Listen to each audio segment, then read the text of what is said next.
Your top 10 decks for Genesys format, post first, ban list, and all that other fun stuff. So make sure you guys smash the living crap out of that spiral button so you guys don't miss out on more content. Now, without links, maybe Spiral doesn't look like quite as much of an immediate threat. And I mean, that might be true, but Spiral is always going to be a fan favorite deck, no matter where you turn or how you try to analyze it. The ability to use Sleeper Agent with Last Resort is always going to be what people look at as a very cool strategy.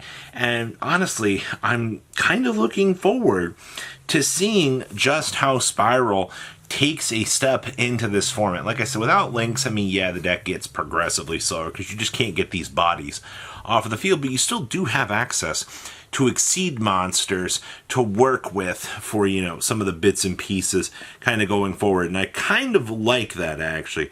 I look forward to seeing, how things are going to shape up, at least for that. Now, we got Mimighoul. Now, Bot Herder is one of my favorite cards.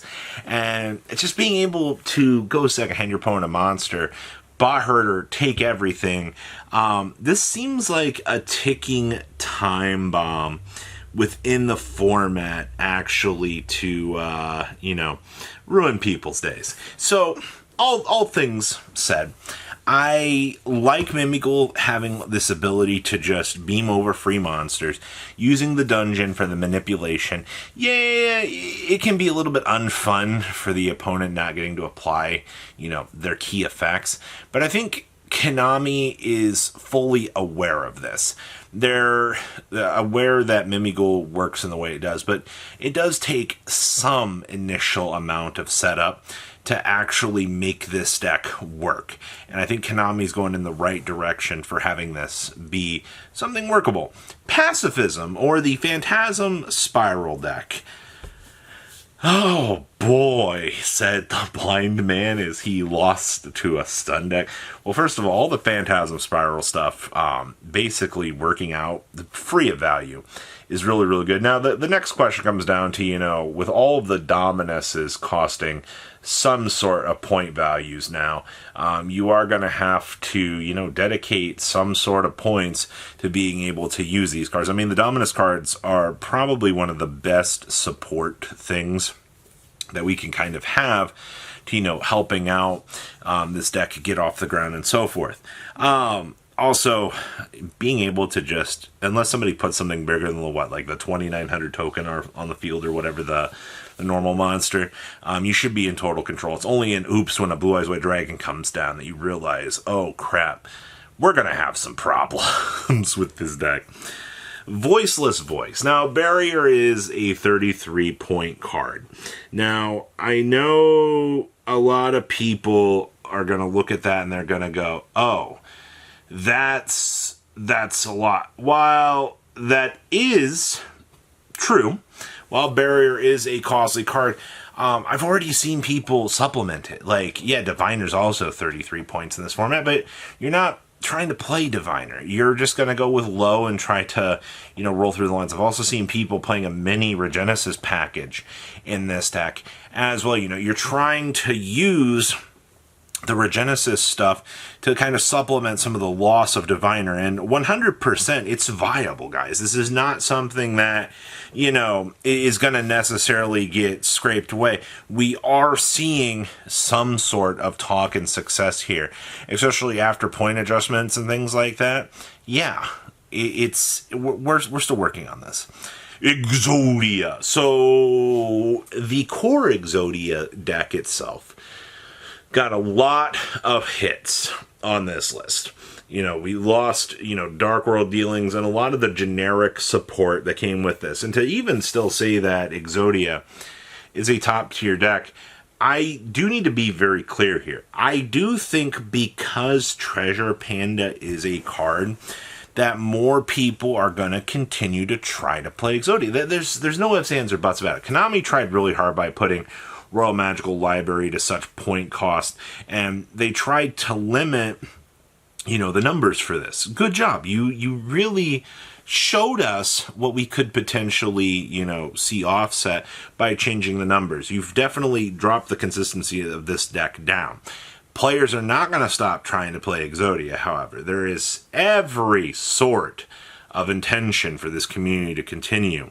Then we have the Metal Morph deck. I still think wholeheartedly that playing a Red Eyes, like a mini Red Eyes package with like Metal Morph, the Metal Morph stuff, the Flame Swordsman, you can put a Primite package into the deck as well. I don't think people have fully grasped it. Yeah, Lordly Load does cost something, but being able just to, recur back drill beams or your one drill beam and have barrel still being a card, this is all still a viable and crazy way to choose to play Metal Morph.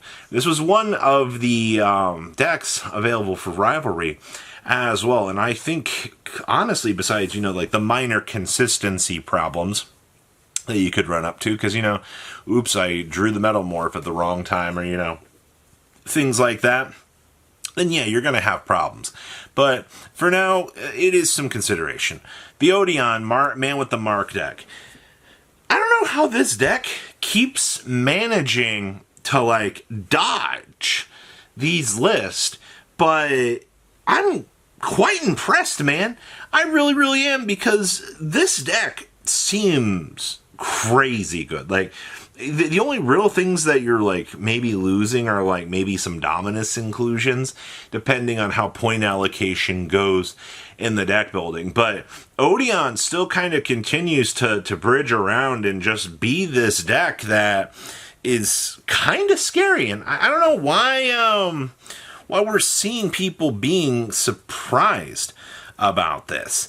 Odeon, the Man with the Mark, has all of the tools that it needs, especially, the embodiment trap cards to control the opponent. That's fundamentally what tends to make these sorts of decks look very, very solid. And then we have Dinomorphia. So, what is it? Last Turn and Dinomorphia has been gaining some traction, and also, having the giant Dinomorphia monster, that you can basically just win any battle against anything that the opponent points out. I mean, this is basically more broken than really any other interaction in the course of the game. And yeah, who would have guessed Dinomorphia being able to pay out all these life points to be able to get these, super powerfully charged boss monster battles. It's exactly what the deck wants to do. It powers itself down. I do have a feeling that, obviously with time being an issue, this deck might be a little bit slower with things. We will kind of have to wait and see, though, if this does end up being a very strong deck or not. But I do think having Last Turn and Dinomorphia running around is very, very, very critical.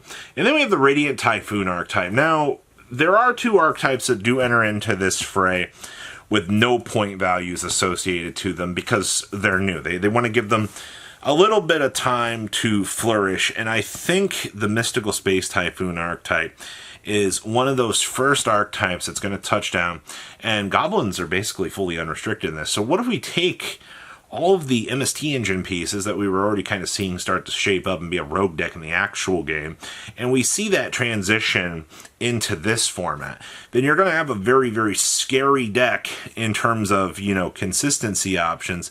And I think that's going to be a little bit of a problem. I do see that we will get some point associations with this at a later date once we start to get some tournament data, but I do imagine that this archetype is going to be pretty strong in this format. And then we have the Doomsies. That is also, I should have mentioned Archmage as an honorable runner-up because it was already a deck, but I think Archmage and Doomsy are both very good, strong top contenders. Now, Doomsy, especially when they put that fat rank 10 on the field, and, they get the trap under it, and you're like, oh, I can't search. I am now locked underneath these conditions. There is a little bit of an uphill discussion and battle there that you're gonna have to kind of deal with. That's gonna be a little bit of a problem, at least in my opinion. But we're gonna have to wait and see, initially how this is going to kind of interact with the format, but I have a feeling this deck's going to get checked pretty quickly. But what do you guys think? Please comment down below, tell me what you guys think, and I'll see your beautiful faces back here in a day, guys. Patrons, thank you.